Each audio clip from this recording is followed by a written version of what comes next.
Good afternoon, ladies and gentlemen, and welcome to the Wentworth Resources full year results presentation. Throughout this presentation, investors will be in listen-only mode. Questions are encouraged and can be submitted at any time using the Q&A tab situated on the right-hand corner of your screen. Please just simply at any time type in your question and press send. The company may not be in a position to answer every question it receives during the meeting itself. However, the company will review all questions submitted today and publish responses where it's appropriate to do so. These will be available via your Investor Meet Company dashboard, and we will send you an email to notify you when they are ready for your review. I'd also like to remind you that this presentation is being recorded. Before we begin, we would like to submit the following poll, and if you could give that your kind attention, we would be most grateful. And I'd now like to hand over to Catherine Rowe, CEO from Wentworth Resources. Good afternoon, Catherine. Thank you, Mark, and good afternoon, everybody, and thank you very much for participating today as I look to present our full year 2020 results, a declaration of our final dividend, and an update on our sustainability work.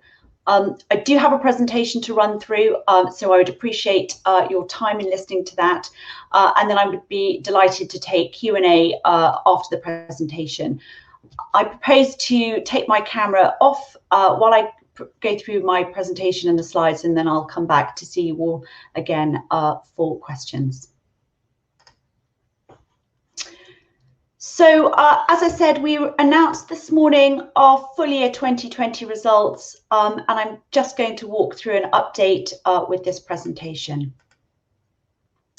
So firstly, just to summarise our robust fundamentals and our business resilience, we see this underpinned essentially by three pillars that you see here: growing demand, operational delivery, and financial strength. We do see that growing demand coming through, particularly evidenced by the strong quarter that we've experienced at the start of this year, which I'll touch on a little bit later.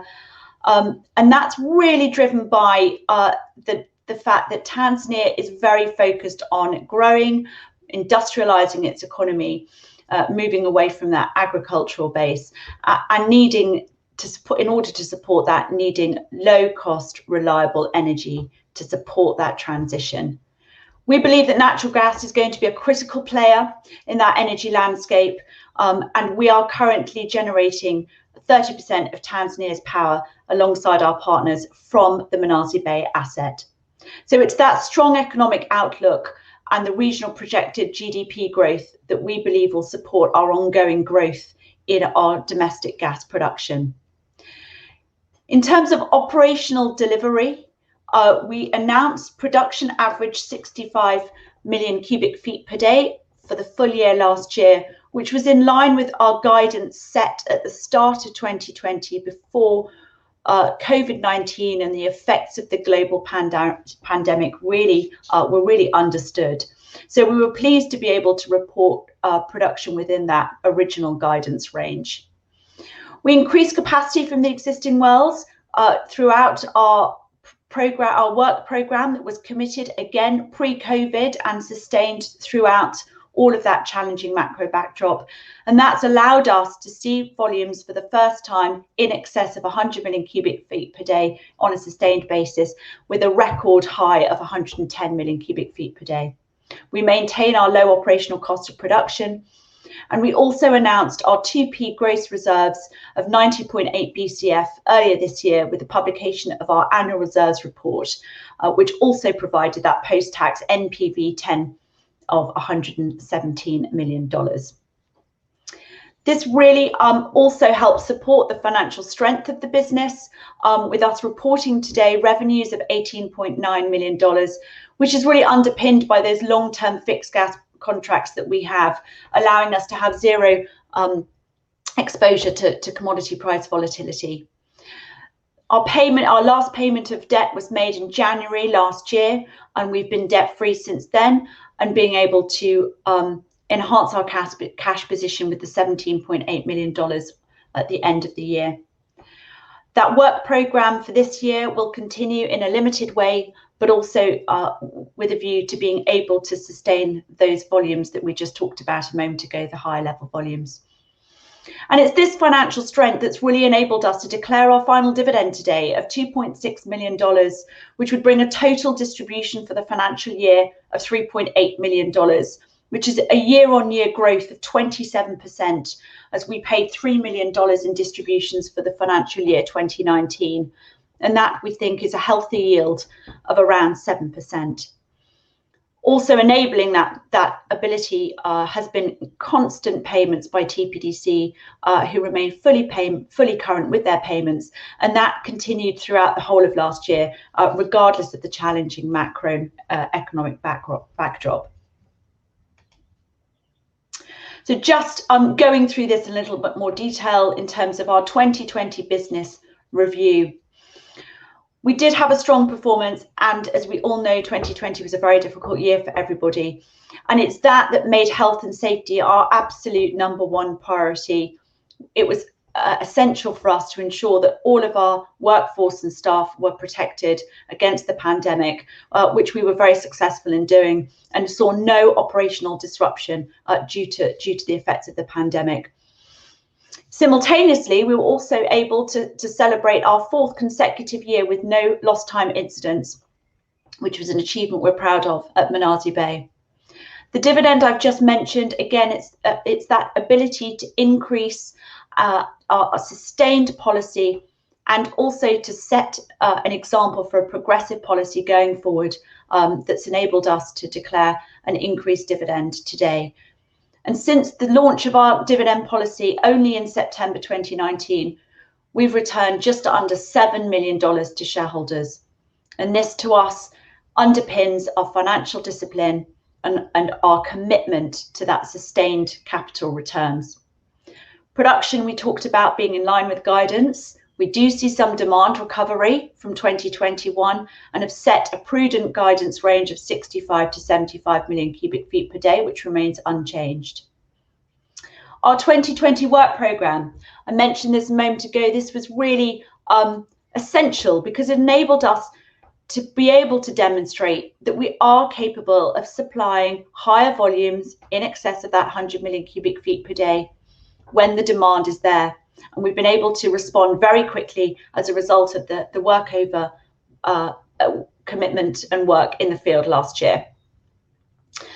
Another key priority for us during 2020 was to take our sustainability journey from a standing start to one where we are disclosing and transparently publishing our Scope 1 and Scope 2 emissions. And this is part of our commitment to our ongoing journey to manage our ESG risks and our ESG performance. And today we also announced the publication of our inaugural sustainability report, which can be found on our website with additional disclosure.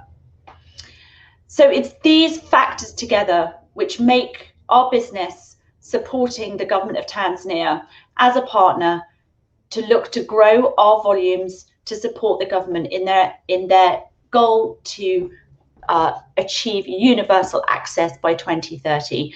And we're well placed to do this. Not only do we have fundamentally robust financials, but we have good relationships with all stakeholders and believe in returns for everybody.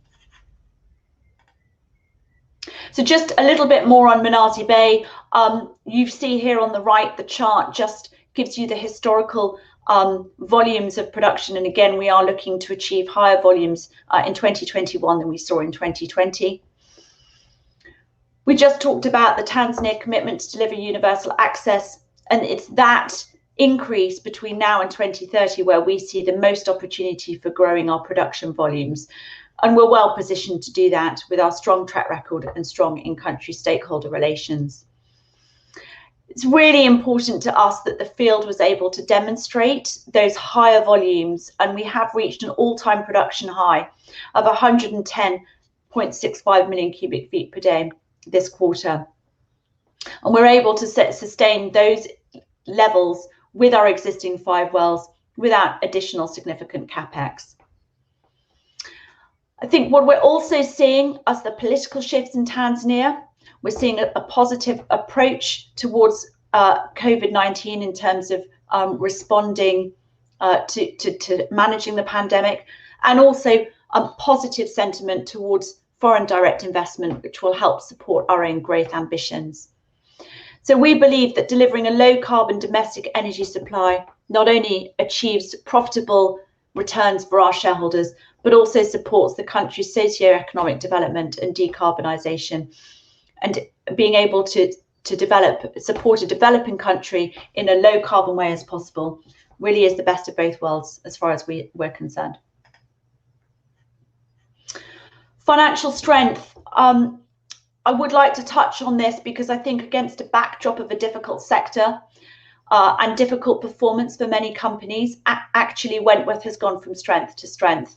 And it's that strength and that robust nature of our asset and the stable jurisdiction in which we operate that's allowed us to increase that dividend, and we're proud to announce that level of dividend today. And as I say, that brings a total distribution to shareholders for the full year of $3.8 million.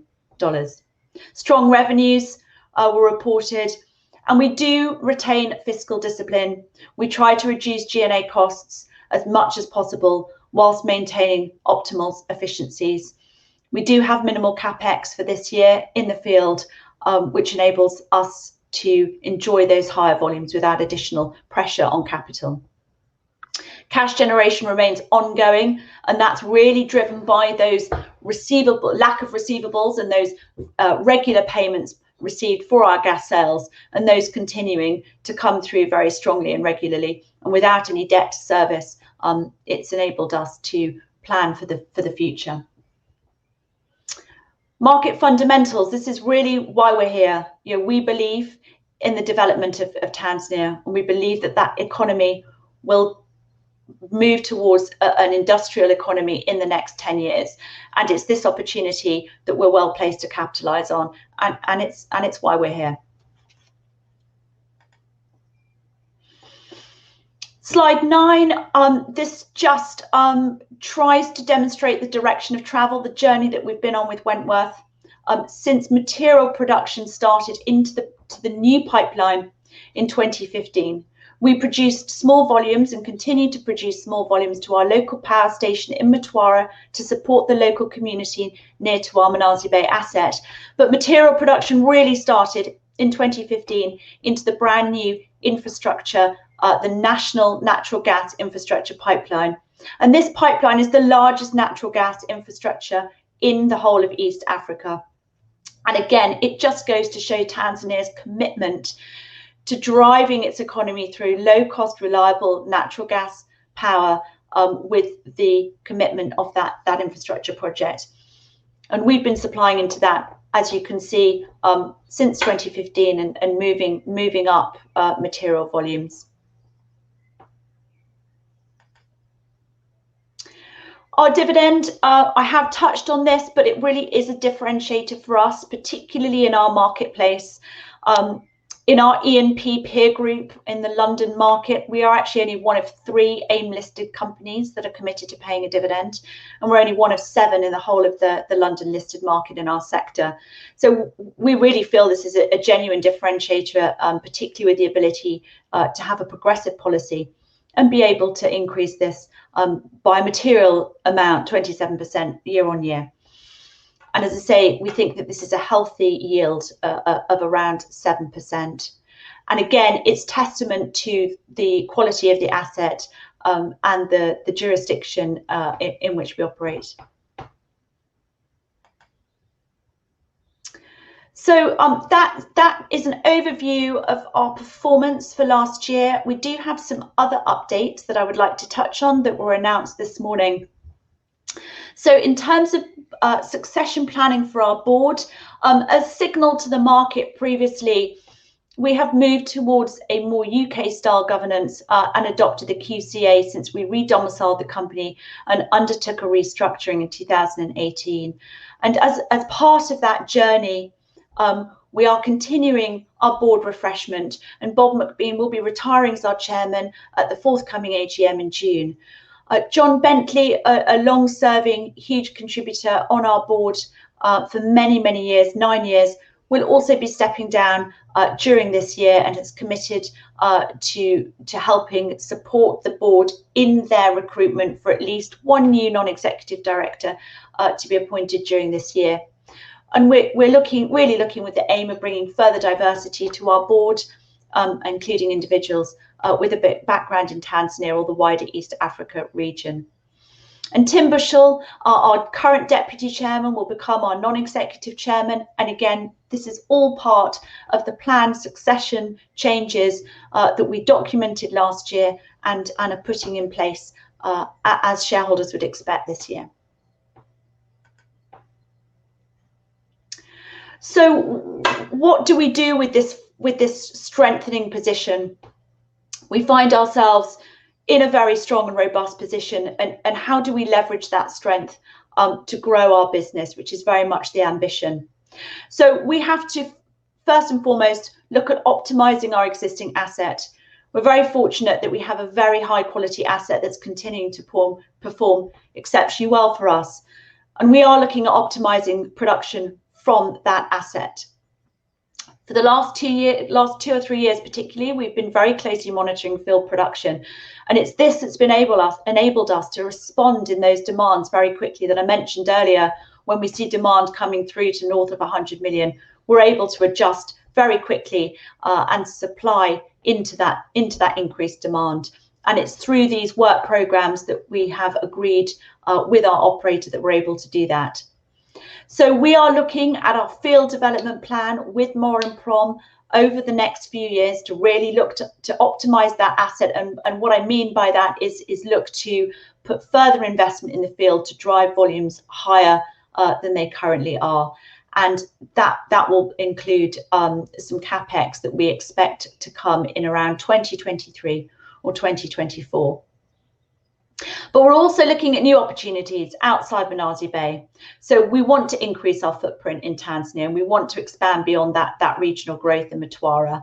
But we won't do it if it's compromising our existing asset, and we won't compromise our committed capital return to shareholders. But there is opportunity, and it's leveraging the track record that we have now, and the strength of relationships, and the strength of our fundamentals that allow us to do that. So it's partnering with the government to do more. In short, produce more, find more gas, produce more gas, and really help work with the government to deliver that universal energy access goal. And it very much helps that we have TPDC, who is the government's partner with us, also our off-taker, and we are the only onshore gas concession with TPDC as a partner, and that really underpins our performance and the way that we work together. It's not a partnership that just sounds nice. It's a genuine partnership that works for all. And just a few moments on sustainability. I think it's really important just to summarize and consolidate all of the work that was done last year in publishing our inaugural sustainability report, but really about starting on that journey. We believe we are a responsible business, and we believe it's the right way moving forward. We have published the report. It's available on our website, and we are compliant with the Sustainability Accounting Standards Board's disclosure framework. And that is a framework that a lot of the London institutional investors look to follow, which is equally important to us. As part of this work, we have updated and expanded a lot of our policies to really strengthen the governance, the G part. We believe that strong governance helps mitigate against the risks around the E and the S. So it was important for us to ensure that we had up-to-date and adequate policies in place. And again, these are available easily on the website. We announced membership to the United Nations Global Compact earlier this year, which is again another commitment to taking our sustainability credentials seriously. And we just set out there the 3 key sustainable development goals that we believe we can add the most value to and where we can make the greatest impact. And there's more information on the UN SDGs for anyone who would like it. So what is our purpose?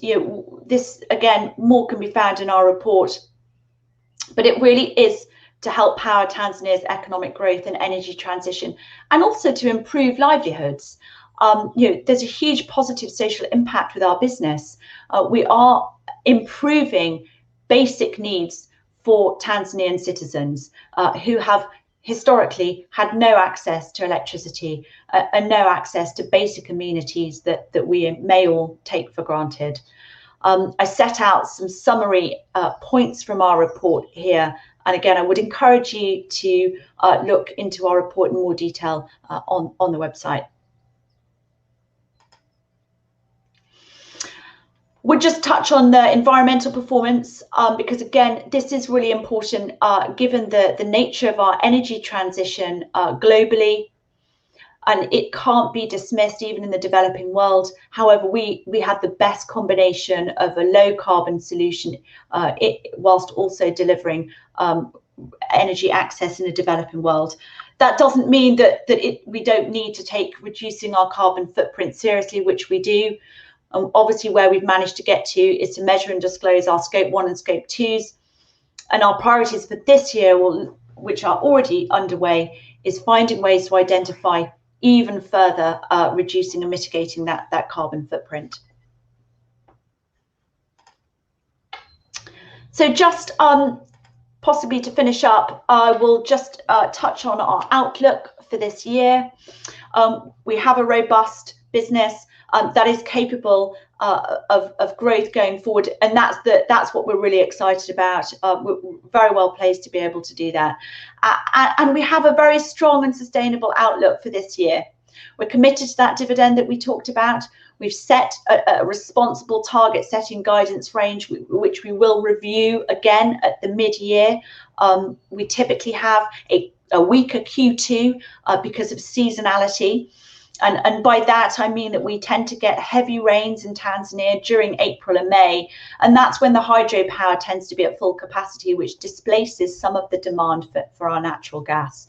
So we will see, we had a very strong Q1. We will see how Q2 performs, and then we will look to review our guidance at the mid-year. But that minimal work programme, again, helps us to absorb any material adverse impacts that we might see from the COVID pandemic. We've been fortunate to see no operational impact, but we did see a small decline in industrial demand last year due to some COVID-19 restrictions in Tanzania. And we'll continue to focus on the right growth opportunities. Growth is a priority within our existing asset and beyond. As we talked about earlier, but without compromising our fiscal discipline, without compromising the quality of our existing asset, and without compromising that return of capital to shareholders through our dividend policy. And ESG remains an ongoing priority. It is a focus. It is important to our shareholders, and we will continue that work throughout this year. And just on the right of this slide, you can just see how we've tried to summarise where we see overall demand growth coming from this year. Very hard to predict precisely, obviously, but we are seeing the extension of the distribution and transmission network, and we are seeing the connection of new industrial customers coming through. We're also looking to expand the Mtwara power plant. I mentioned earlier, supply small volumes to our local power station, and we are looking to increase that in the local community, which is really positive for us, both socially but also from a production volume perspective. And then the pending completion of the Kinyerezi 1 extension, which is a large power station just at the outskirts of Dar es Salaam, which will allow us to see an even further increase in production volumes. So I think that summarises the presentation overview of our performance for 2020 and that strong and sustainable outlook for 2021. Catherine, thank you very, very much indeed for the presentation. Ladies and gentlemen, please do continue to submit your questions using the Q&A tab situated on the right-hand corner of your screen. But just while Catherine takes a few moments to review investor questions that have submitted already, I'd like to remind you that a recording of this presentation, along with a copy of the slides and the published Q&A, will be available via your Investor Meet company dashboard, and we will send you an email to notify you when they're ready for your review. I'd also like to remind you that your feedback is important to the company, and immediately after the presentation has ended, you'll be redirected for the opportunity to provide feedback in order that the company can better understand your views and expectations. Catherine, what I'm going to do is I'm just going to remove the slides just to enlarge your image. I can bring those slides at any time, just let me know and I'll bring them up. But of course, investors had the ability to submit questions ahead of today's event. We had 3 submitted on, and thank you to those that submitted them. I have condensed them because they were quite long in their nature. But the first question, if I may ask you, is I know you cannot comment directly on the potential commercial activity, but hypothetically, if you did want to do something in Tanzania, how does the presidential change affect this? Thanks, Mark, and thank you for the question. It is early stage. We have a change in leadership. It isn't a change in government. It is still CCM, the ruling party, but we have had a change in leadership. Our view is that it is positive. She's already showing very clear messages about tackling COVID, but really interesting for us are the messages around promoting and encouraging international foreign direct investment, and that's really key for us. You know, providing a framework that we can invest back into the country in that's also profitable and works for all of our stakeholders. So I think the initial view is positive sentiment. We've also seen some narrative about discussing again with the LNG offshore producers, operators, so that has positive read across for our sector. So I would say that you know, we are fortunate to have those in-country strengths and relationships that we talked about, and I think they're going to go from strength to strength. That's great, thank you very much indeed. The second pre-submitted question, it's clear from market trading patterns that there's been a large seller about selling into any strength. Do you have any knowledge of this, and when they're likely to be cleared? Oh, it's quite difficult for us to comment on trading, shareholder behaviour, or even the share price. But we do have a very high quality blue chip institutional shareholder base, which we're proud of, and they are supportive, and we engage very regularly, and we're also trying to support and grow our retail shareholder base too, to sit alongside that institutional base. So whilst I can't really comment directly on the nature of shareholders' trading behaviour, we generally see a supportive shareholding base. Thank you. And then the final pre-submitted question reads as follows: a key driver of value for Wentworth is sales volume. There has been much talk in recent years over a massive step up in demand, which seems so far to have been met through hydropower. When and how do you see the predicted demand increase materializing and flowing through to increase sales of Wentworth's gas? Well, I think we're already seeing it. I think we will see increased volumes from here on. How and when exactly those come through is hard to predict perfectly. But I gave some points on the final slide there about, you know, where that demand is coming from. So it's increasing industrial customers, it's increasing the transmission and distribution, because obviously it's great that the gas comes from our field to the other end of the pipeline, but that power needs to be evacuated around the country. So that distribution and transmission network is really important, and we see more lines being added on a weekly basis. So there is plenty of capacity, and the demand, you know, with the growing economy and the industrialization of the economy, that demand will come. And I think in terms of very near-term upside, you know, we will see that Kinyerezi 1 extension power station coming online, possibly towards the end of this year, maybe next year, and that will have a material impact on volumes that we can supply. But we can also see from our Q1 performance that in the dry, hot season, when the hydropowers are at very low, the hydropower electricity generation is at low capacity, you know, we are able to provide that additional supply, and we supply the base load. So I think the outlook is very positive, and we do have some genuine line of sight on where that additional demand will come from. Well, that's great, Catherine, and that does take care of those pre-submitted questions. If I could ask you just to click on that Q&A tab on the right-hand corner of your screen, and normally there's a couple of presenters, so you've got a lot on your plate here in both reading the questions and then giving the response. But where appropriate, if I could ask you just to pick out those questions, and thank you to investors for submitting so many. There's quite a few there, Catherine. But if I could ask you to read out the question, perhaps who it's from, and give a response where it's appropriate to do so, and any that we obviously don't get through, we'll make available to you after the meeting as well. Great, thank you, Mark, and thank you everybody for listening and for your questions. We do have quite a lot of questions, so I'll try and work my way through. I'll take the first one from Simon. I understand you have a great relationship with the government of Tanzania. Is there any exclusivity arrangement, payment, distribution, or other? So Simon, thank you for that question. We have a contract. We have a gas sales agreement with TPDC, with our partner and our off-taker, who is a government entity, and that dictates the payment relationship and how we operate. And it's that strength of partnership that's allowed us to perform so well.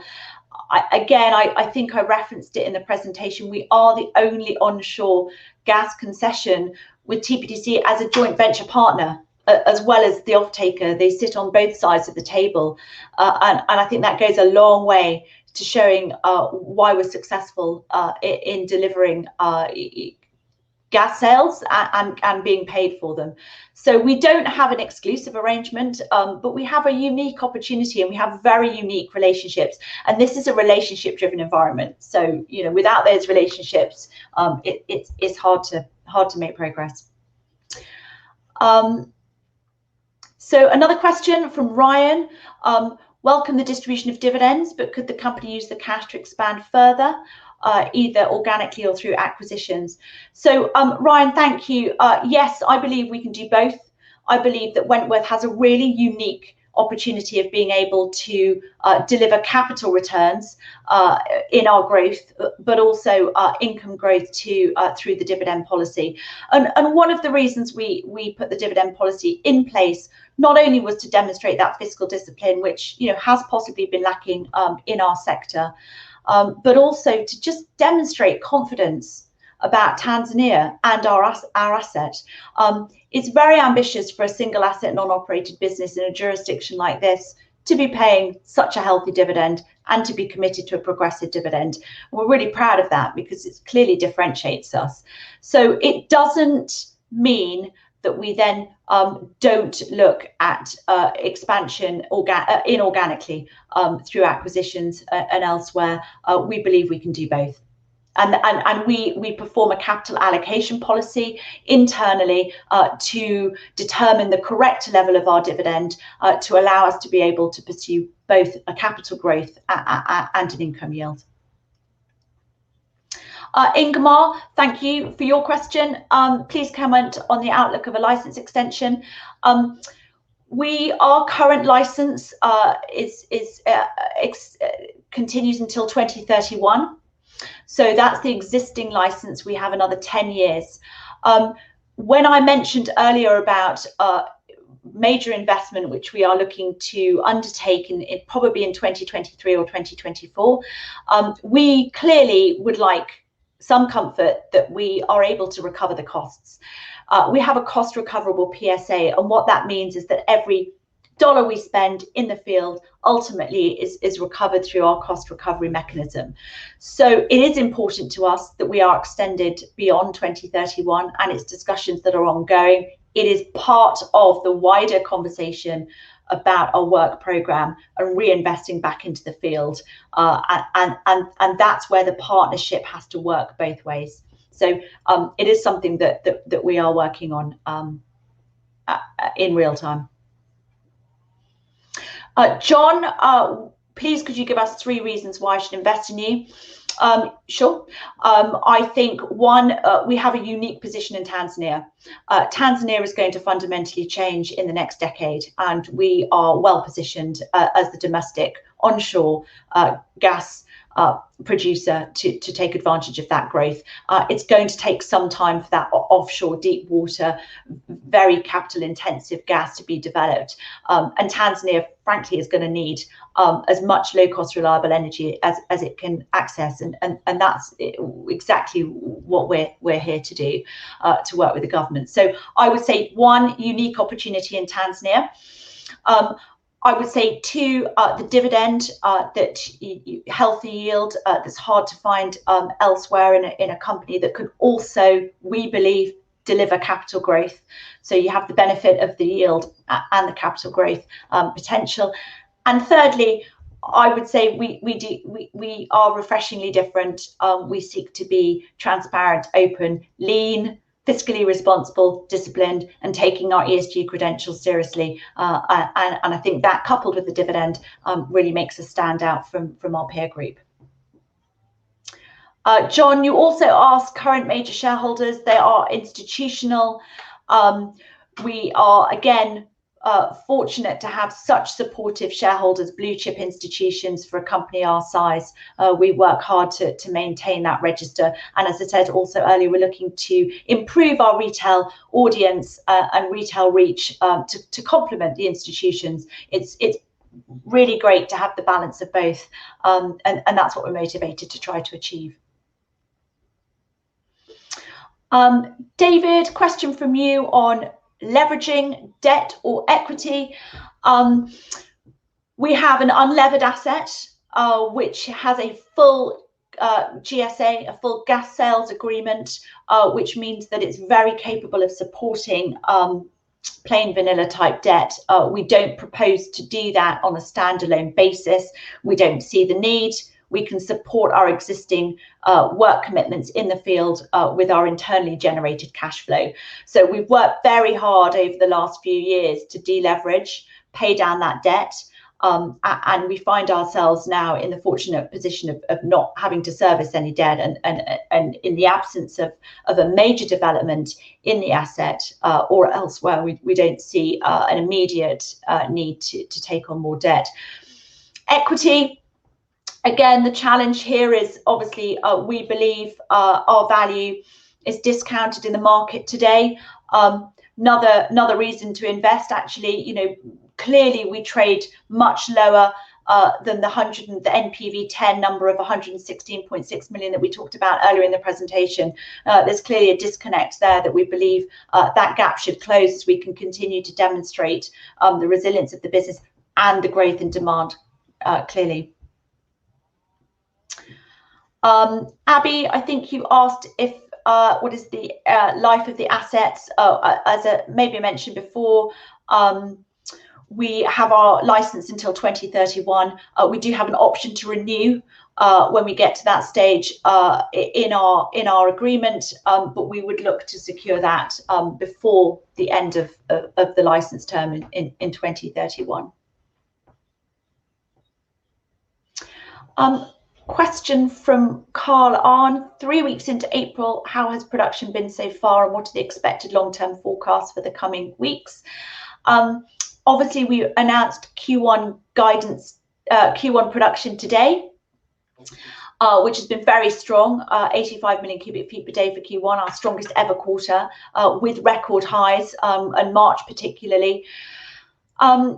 We are seeing slightly reduced volumes in April because of the rainy season, but it's too early to say really at this stage.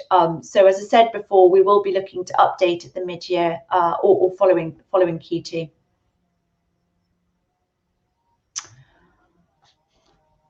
We have a question here from Robert about the insurgent activity in northern Mozambique, and has the operator made security or other preparations to protect the Manazi Bay asset? Yes, absolutely. This is an area that we keep a very close watch on, and we have put additional security measures in place. Have a question here from Tim. Thank you. G&A versus dividends, non-operating asset versus G&A. How do we justify G&A and returning the cash level from shareholders? So the best way, I guess, 2 points in that question. One is the level of G&A. I mentioned before, we are a very active partner in Tanzania. We are non-operated, but we take a very active role with Moral and Prom. And we have to have Tanzania presence. We're very, very lean here at the corporate level in the UK, a very lean team. But we do have a team in Tanzania, and it's really important to us that presence of local talent is there and working well for us, and it's demonstrable in our returns. That is why we are being so successful with our asset, because of our people managing that and helping to work with moral and prom. So it's absolutely critical that we maintain that presence. We fundamentally are, first and foremost, a Tanzania business, and that's really where most of our human resource is. So that partly helps to explain the G&A. And as I say, very lean board, very lean management team here. In terms of that relative to the dividends, actually, the way we look at the dividend level is clearly our capital allocation policy. And as a single asset non-operated business, we also have to maintain financial flexibility in order to meet our commitments in the field, our OPEX, our DevEx, and then the CapEx that we talked about before. So it's set at a responsible level, it's set at a sustainable level. It's not set at a level that we feel in a year from now we have to say, sorry, we're not able to follow through with that. So it is very considered. And it is also a function of free cash flow that's generated. So we believe it's set at the correct level.